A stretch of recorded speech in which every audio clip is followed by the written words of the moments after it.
আসসালামু আলাইকুম lovely viewers. আজকে বাংলাদেশের বিভিন্ন কালচার নিয়ে আপনাদের কাছে হাজির হয়েছি, যেগুলো পরীক্ষা বারবার আসে। আজকের ভিডিও দেখলে আপনার আর কখনো বাংলাদেশের কালচার নিয়ে পরীক্ষায় আসা প্রশ্ন ভুল হবে না আশা করছি। তো চলুন ভিডিওটি দেখুন, উপভোগ করুন এবং লাইক কমেন্ট দিয়ে সাথে থাকুন। মৌমাছি চাষ একে বলা হয় এপিকালচার, চিংড়ি চাষকে বলা হয় প্রন কালচার, ব্যাঙ চাষকে বলা হয় ফ্রক কালচার, উদ্যান চাষকে বলা হয় হর্টিকালচার,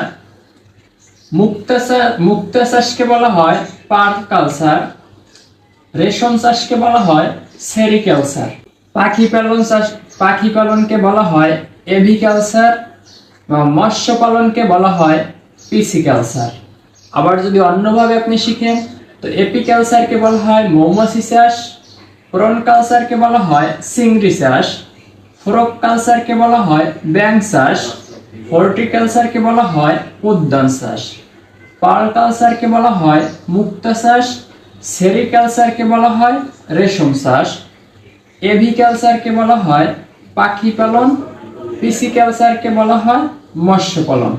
আশা করছি বাংলাদেশের এই কালচারের বাহিরে কখনো প্রশ্ন আসে না। আসসালামু আলাইকুম।